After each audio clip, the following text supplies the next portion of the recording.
A'udzu billahi minasyaitonir rajim.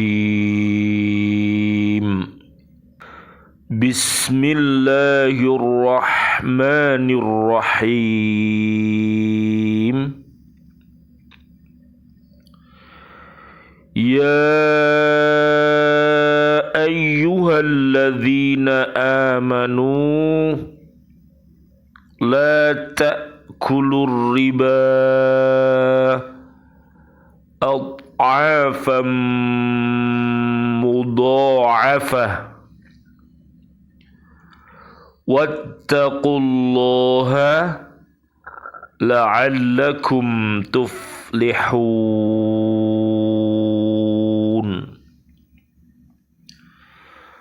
واتقوا النار التي أعدت للكافرين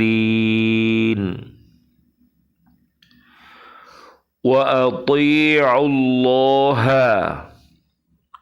والرسول لعلكم ترحمون صدق الله العظيم.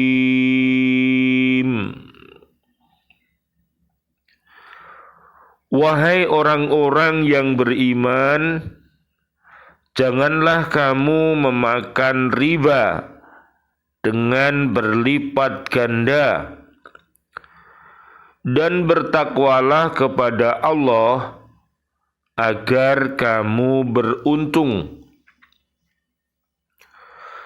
Dan peliharalah dirimu dari api neraka yang disediakan bagi orang-orang kafir, dan taatlah kepada Allah dan Rasul Muhammad agar kamu diberi rahmat. Maha benar Allah dengan segala firman-Nya, dan Dialah yang Maha Agung. Surat Ali Imran, surat yang ketiga, ayat 130, 131, dan ayat 132. Di antara sekian banyak fadilah membaca kalimat thayyibah, yaitu lafaz la ilaha illallah. Antara lain Nabi Muhammad sallallahu alaihi wasallam, Allahumma shalli wa sallim alaihi, beliau bersabda, qala an-nabiy sallallahu alaihi wasallam, inna allaha harrama 'alan nari man qala la ilaha illallah yabtaghi biha wajhallahi ta'ala. Rawahul Bukhari.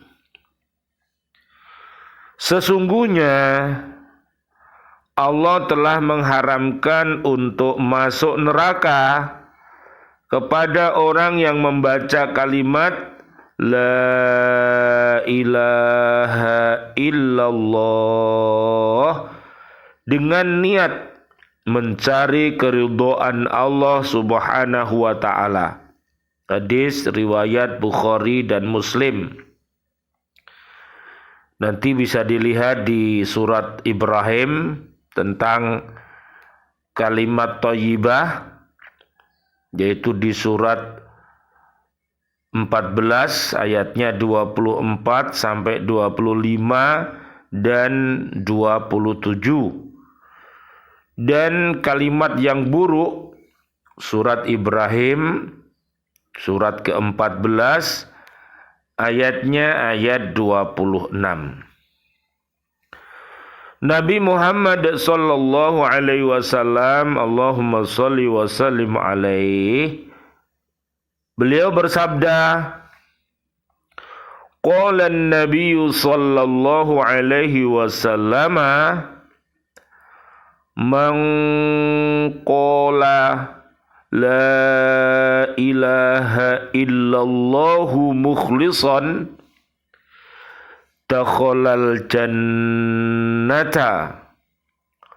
Qalu ya Rasulullah fama ikhlasuha? Qala an tahjuzakum an kulli ma haramallahu alaikum.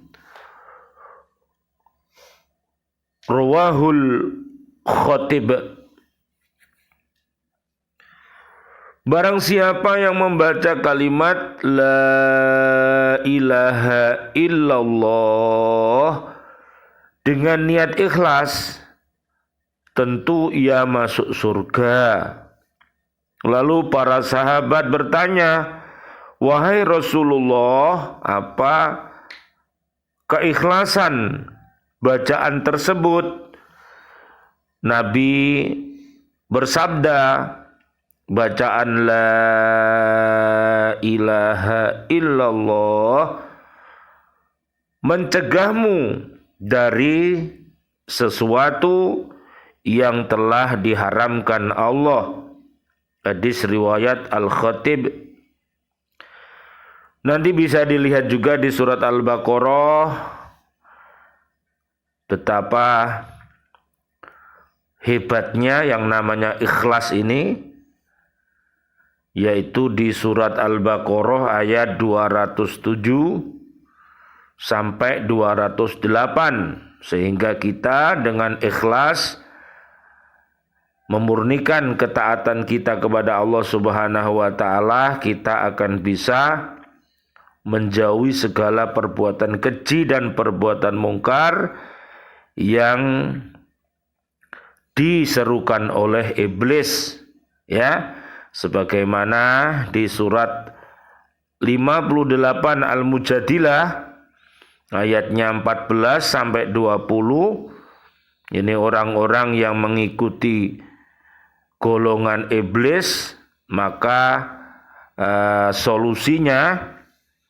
adalah ada di surat 26 ayatnya 227, yaitu bertaubat kepada Allah Subhanahu wa taala, dan marilah kita untuk melaksanakan IIAII.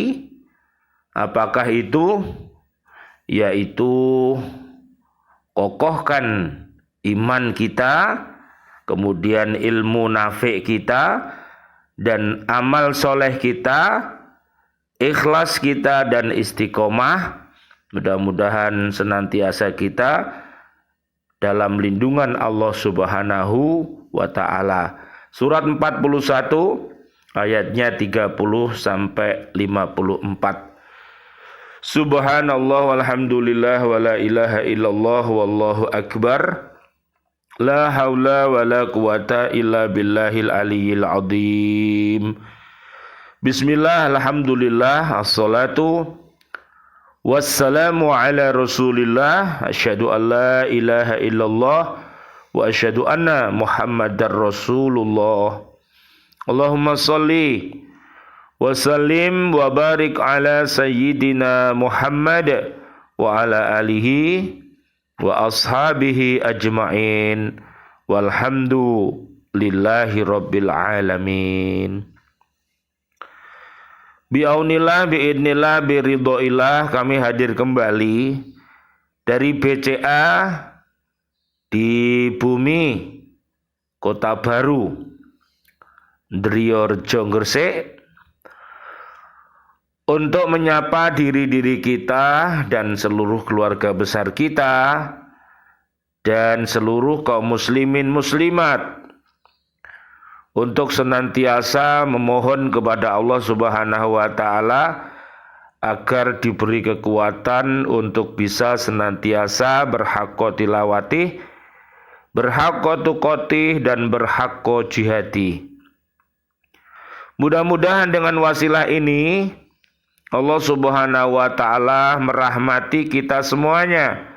Allahumma arhamna bil Qur'an. Ya Allah, rahmatilah kami, kasih sayangi kami dengan Al-Qur'an ini, sehingga kita akan tahu yang benar dan mohon kepada Allah agar kita bisa melakukan kebenaran itu, dan memohon kepada Allah Subhanahu wa ta'ala agar ditunjukkan kepada hal yang batil, dan mohon kepada Allah agar kita terhindar dari perbuatan yang batil, perbuatan keji, dan perbuatan mungkar. Semoga Allah Subhanahu wa ta'ala mengijabahkan doa-doa kita. Allahumma arinal haqqo haqqo warzuqna tiba'ah, wa arinal batila batila warzuqna jatinabah. Amin ya rabbal alamin. Kajian kita di surat Ali Imran, suratnya ketiga, ayatnya 130. Ayat ini adalah yang pertama diturunkan tentang haramnya riba. Ayat-ayat mengenai haramnya riba dalam surat Al-Baqarah, misalnya di surat Al-Baqarah ya, ayat 275, ayat 276 dan 278. Diturunkan sesudah ayat ini.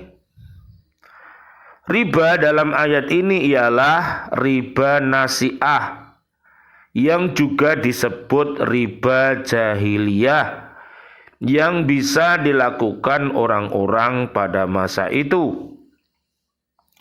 Ibnu Jarir berkata bahwa yang dimaksud Allah dalam ayat ini ialah, hai orang-orang yang beriman kepada Allah dan Rasul-Nya, janganlah kamu memakan riba berlipat ganda, sebagaimana kamu lakukan pada masa jahiliyah sesudah kamu masuk Islam, padahal kamu telah diberi petunjuk olehnya. Pada masa itu, bila seseorang meminjam uang sebagaimana disepakati waktu meminjam, maka orang yang punya uang menuntut agar utang itu dilunasi menurut waktu yang dijanjikan. Orang yang berhutang karena belum ada untuk membayar, meminta penangguhan dan menjanjikan akan membayar dengan tambahan yang ditentukan. Setiap kali pembayaran tertunda, ditambah lagi bunganya. Inilah yang dinamakan riba berlipat ganda. Dan Allah melarang kaum muslimin melakukan hal yang seperti itu. Na'udzubillah, summa na'udzubillah min dalik.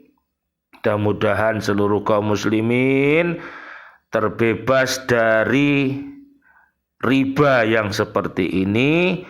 Mudah-mudahan seluruh kaum muslimin muslimat dengan iman dan takwa yang kokoh, Allah Subhanahu wa ta'ala mudah-mudahan mencukupi segala kebutuhan kita, sandang, pangan, papan, iman dan takwa yang kokoh, sehingga kita mendapatkan rezeki yang cukup, rezeki yang barokah, sehingga dapat kita pergunakan untuk segala keperluan kita di dunia ini, dan tentunya untuk bekal kita nanti di akhirat nanti. Makanya sering-seringlah berdoa, Rabbana atina fid dunya hasanah fil akhirati hasanah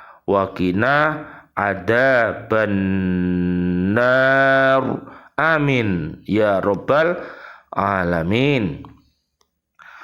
Ar-Razi memberikan penjelasan sebagai berikut. Bila seseorang berutang kepada orang lain sebesar 100 dirham dan telah tiba waktu membayar utang itu, sedang orang yang berutang belum sanggup membayarnya, maka orang yang berpiutang membolehkan penangguhan pembayaran utang itu asal saja yang berutang mau menjadikan utangnya menjadi 200 dirham atau 2 kali lipat. Kemudian apabila tiba waktu pembayaran tersebut dan yang berutang belum juga sanggup membayarnya, maka pembayaran itu dapat ditangguhkan dengan ketentuan utangnya dilipat gandakan lagi, kemudian seterusnya sehingga utang itu menjadi bertumpuk-tumpuk. Inilah yang dimaksud dengan kata berlipat ganda dalam firman Allah Subhanahu wa ta'ala. Riba semacam ini dinamakan juga riba nasi'ah karena adanya penangguhan dalam pembayaran bukan tunai. Selain riba nasi'ah, ada pula riba yang dinamakan riba fadol, yaitu menukar barang dengan barang yang sejenis sedang mutunya berlainan. Umpamanya menukar 1 liter beras yang mutunya tinggi dengan 1,5 liter beras yang bermutu rendah. Haramnya riba fadol ini didasarkan pada hadis-hadis Rasulullah sallallahu alaihi wasallam, Allahumma sholli wa sallim alaihi, dan hanya berlaku pada emas, perak, dan makanan-makanan pokok atau yang diistilahkan dengan barang-barang ribawi.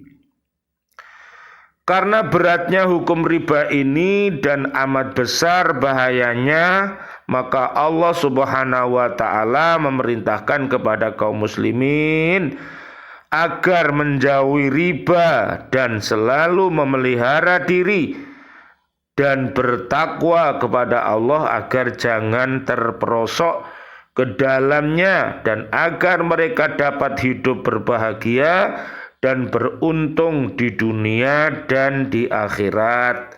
Makanya marilah kita ini menjadi orang yang kreatif, ya, orang yang positif, ya, bekerja dengan giat untuk menjadi apapun kita. Marilah kita pergunakan iman dan takwa sebagai dasarnya. Jadi siapapun juga, fa insya Allah kalau dia beriman takwa, kalau dia itu bekerja, insya Allah kerjaannya itu dapat diandalkan, ya dek. Seperti di surat At-Taubah ayatnya 105, bahwa seluruh karya-karya kita, pekerjaan-pekerjaan kita itu disuruh oleh Allah Subhanahu wa ta'ala dan Rasulnya untuk dikerjakan dengan cara yang baik, dengan niat ikhlas karena Allah Ta'ala, sehingga akan berguna bagi dirinya, keluarga besarnya, dan umat Islam. Mudah-mudahan kerja kita adalah kerja yang ikhlas, kerja yang tuntas, dan kerja yang dapat membuahkan manfaat bagi kita semuanya. Amin ya rabbal alamin. Ayat 131. Allah memerintahkan agar kaum muslimin memelihara dan menjauhi perbuatan yang kafir, yang tidak memperdulikan apakah harta mereka peroleh berasal dari sumber-sumber yang tidak halal seperti riba, memeras kaum lemah dan miskin dan sebagainya. Semua cara yang tidak halal itu akan membahayakan mereka di dunia dan membawa mereka ke neraka kelak. Na'udzubillah summa na'udzubillah min dalik. Diterangkan oleh Imam Abu Hanifah bahwa ayat ini mengandung ancaman yang sangat menakutkan.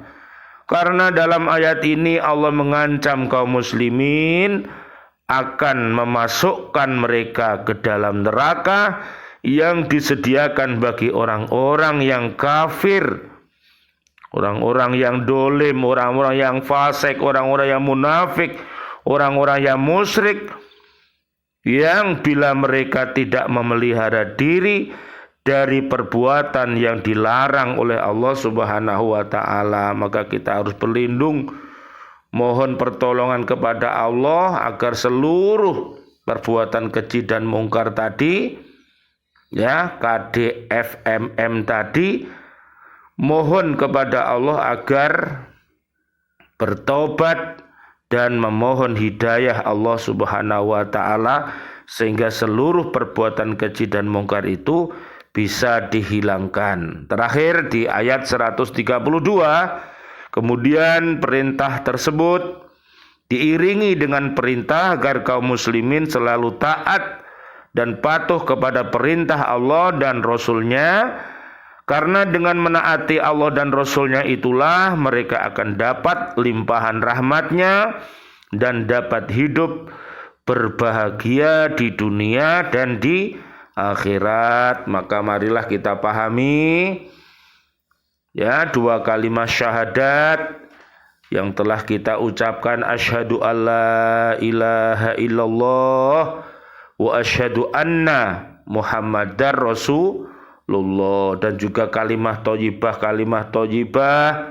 itu senantiasa kita dzikirkan seperti la ilaha illallah muhammadur rasulullah. Termasuk juga sholawat Nabi yang paling pendek adalah sallallahu ala Muhammad, sallallahu ala Muhammad, sallallahu ala Muhammad, ya.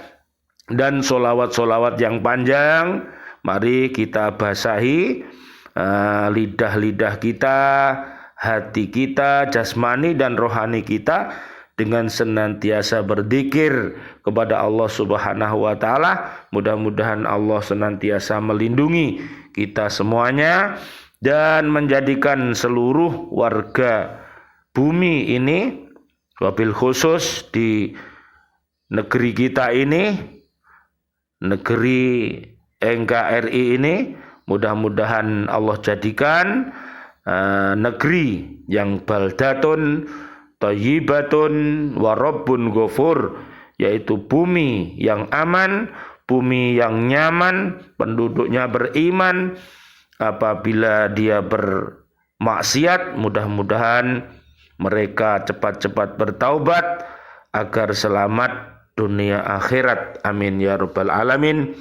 Rabbana taqabbal minna salatana wa siyamana wa qiyamana wa ruku'ana wa sujudana wa tahlilana wa tasbihana wa tadarru'ana wa ta'abudana wa tamim taqsirana ya Allah ya arhamar rahimin.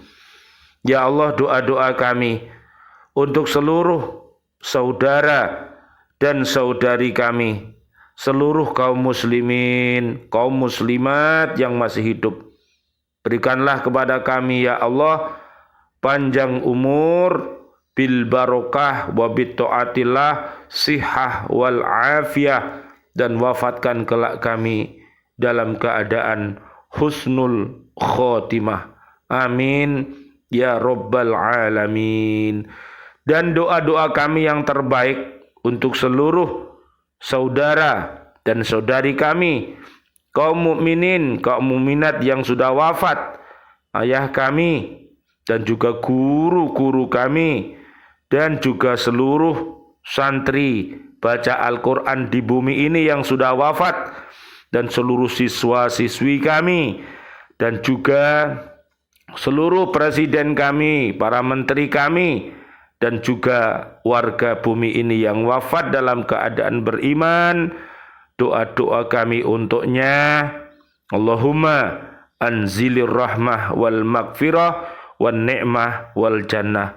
Rabbana atina fid dunya hasanah wa fil akhirati hasanah wa qina adzaban nar. Rabbana taqabbal minna innaka antas samiul alim wa tub alaina innaka antat tawwabur rahim. Amin ya rabbal alamin. Wal afu minkum. Wassalamu alaikum warahmatullahi wabarakatuh. Waalaikumsalam warahmatullahi wabarakatuh.